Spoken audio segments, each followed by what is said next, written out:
Yo, what's going on, guys? Here we are. Thursday and Friday to go. Wow, what a morning. Usually I don't watch this thing that close, especially in the morning, because usually within 30, 45 minutes or so, we kind of know the direction this thing is going to take after 10 months of watching the damn thing. But I tell you what, today was wacky.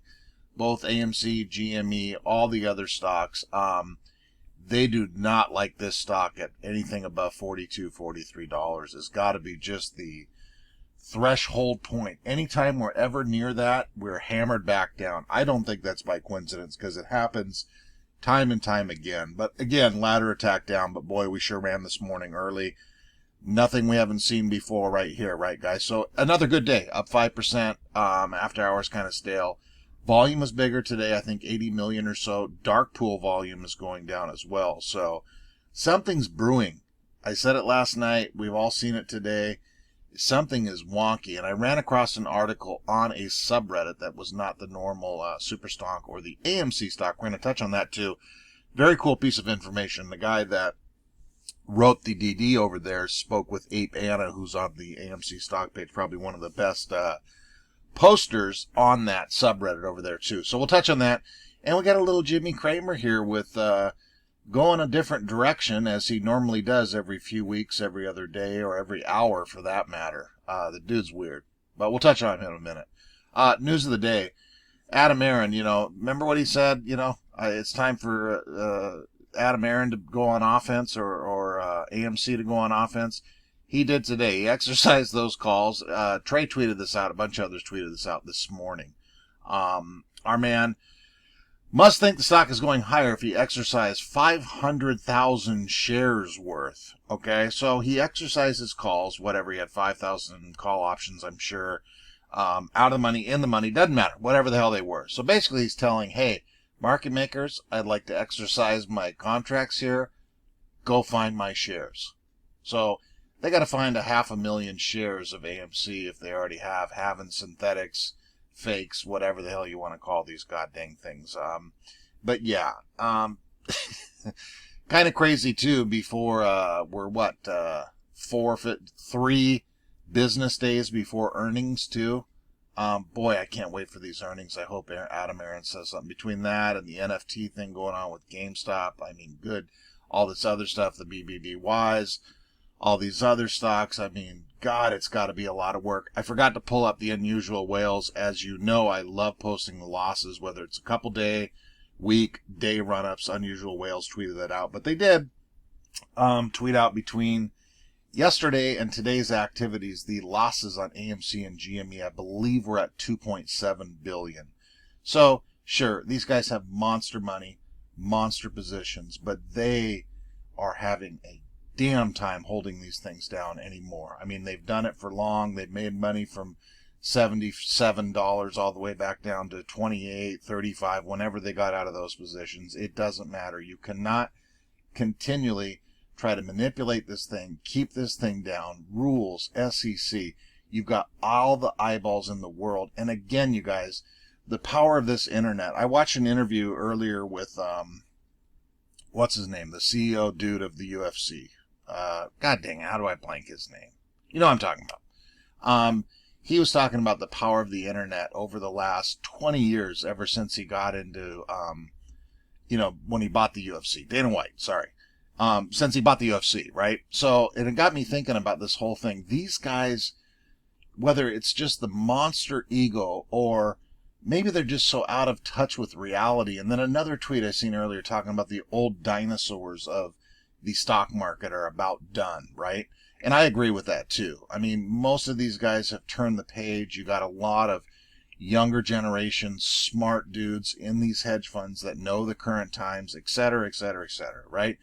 But the power of the internet, I think, they just can't shake that thing. To me and to most of you sitting around, it has to do with their ego, I am certain. It has to do with them thinking we're invincible, right? And for the most part, somebody like Citadel basically has been until this thing blown up. But you guys, my God, you hedge funds. I mean, do they really? Is it just all or nothing? We've touched on 6 months of me being on YouTube. I've touched on Citadel, where Kenny Griffin goes on and on and on, and he didn't know if he was going to make it through '08 and this, and is some of it exaggerated? I don't think so. I'm sure Kenny Griffin would rather go down with that building in flames, or until the bankruptcy attorneys or the feds put a padlock on their doors there. But the bottom line is the World Wide Web has not only changed the entire world, but this stock market shit, just think about that. We're going to bust these guys' asses because they were too stupid to listen to a bunch of kids, video gamers, whatever the hell, across the goddamn internet, right? And that's the bottom line in all of this. And it's the truth. So good job, Adam. Round up them shares, boys. There's the filing over there. I'm sure you guys have seen that as well. The dark pool, I wanted to pull up the market chameleon that we normally did look at before, but we're here. We're at 55%. Remember, guys, whenever I pulled this up, we were at the 62, we were averaging probably 64, 66%. So this is down in here. And then the new one that we've been looking at with the CBOE, EDGX, with that additional wonky pool of darkness, right? We've been taking these other numbers here. We're still down. We're at above 70% combining those two numbers. Right there, we're at 68% roughly. So the pool of darkness is definitely down a little bit, right? So keep an eyeball on that damn thing. This over here at this subreddit, Financial Treason, this was a very well put together. But long or the short, hello. Shout out to Financial Treason. He posted. I didn't even look at this page to see how many people are on it. Doesn't matter, right? So he or she spoke with Ape Anna, gives her Reddit link here. But the bottom line in this here is talking about all these other stocks and basically what happened yesterday, right? Talking about CAR and BBBY. They closed their positions in a few other risk stocks like CAR and left smaller shorts, non-major hedge fund, to get their asses blown out by BBBY and CAR. That's been talked about today, yesterday, and today. Here's the thing. CAR only had a short interest of about 27, 28%. It did not have a major retail community, and its float was definitely not owned. It ran from 60 to 500 on the 27, 28% SI registered if we pretend 100% of shorts were forced to cover yesterday, which is unlikely. I agree with that too. Therefore, this is a confirmation of AMC and GME being theoretically heavily overshorted stocks will go absolutely balls to the wall ballistic once MOASS actually kicks off. If a stock with 27% short interest could run 500 without its float being owned, without any evidence of naked shorting or dark pool manipulation, then AMC and GME will break the system. We have talked about this for 10 months. It's nice to see an outside perspective. I started touching on that when we had Peter Hahn and that other dude that seemed to have vanished over from LinkedIn. I like seeing outside people talking about stuff and that out, sharing it, whatever, so this was good. Well, the guy wants us to share this thing. We'll touch on a couple other things in this article.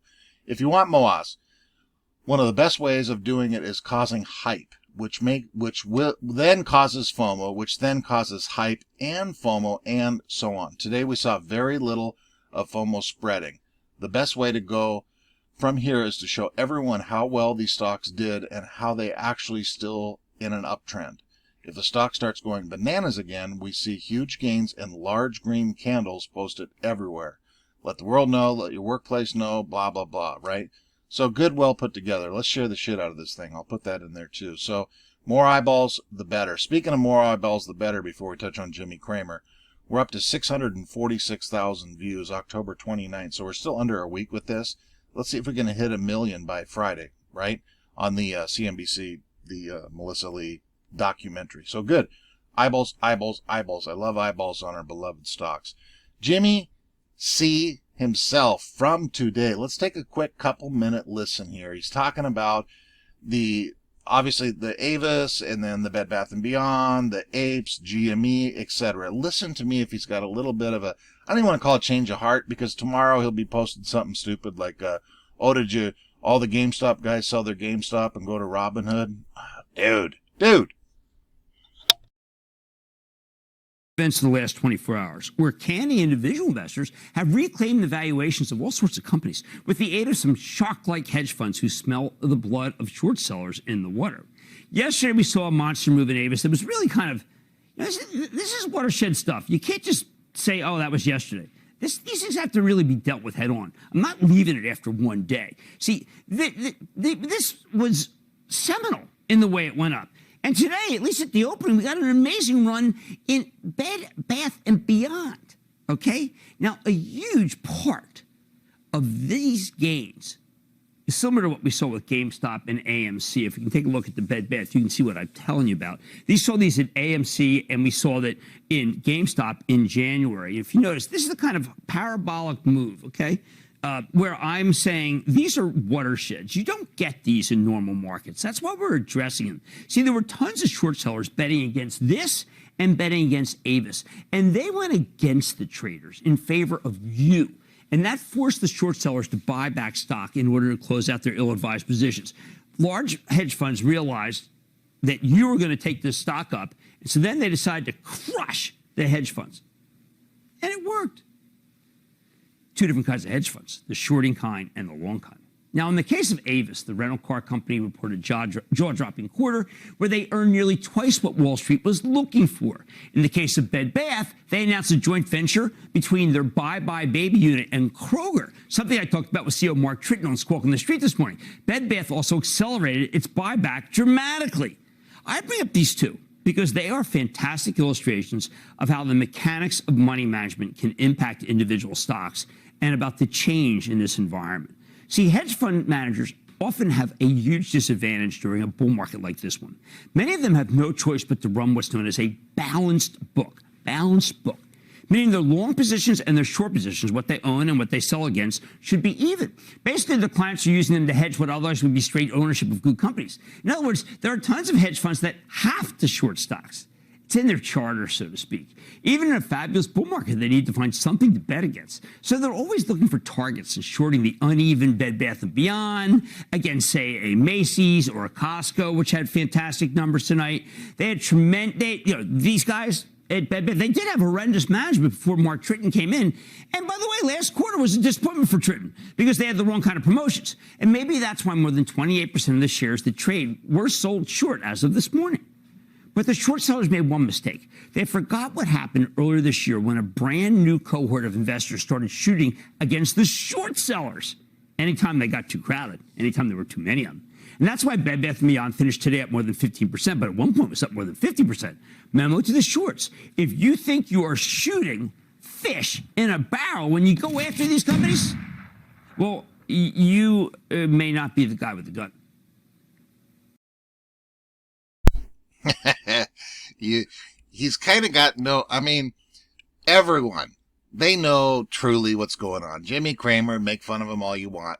He knows what in the hell's going on. He's been knowing what's going on for 30 plus frickin' years, right? You can't make yourself look like a bozo clown anymore. When these things explode, and all of these, in my opinion, the whole thing with the GameStop people, these are all tied.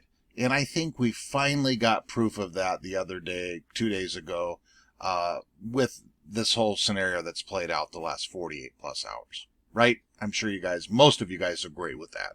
So anyway, you guys, let's keep an eye out for tomorrow. I think the goal for Friday obviously would be to finish above $40. But the way this last 48 hours has played out, everything else going on, especially with these earnings coming up, Aron exercising these calls is absolutely huge in my opinion. So I think the goal for 40 is for now, but what's going to happen tomorrow? Who in God's green earth knows? Who has a clue, right? We can speculate, do some charting, do whatever, but day to day, guys, hour to hour, this is anybody's guess until they cover these positions. Okay, guys, love y'all. Let's keep a track and obviously see what the hell goes down tomorrow.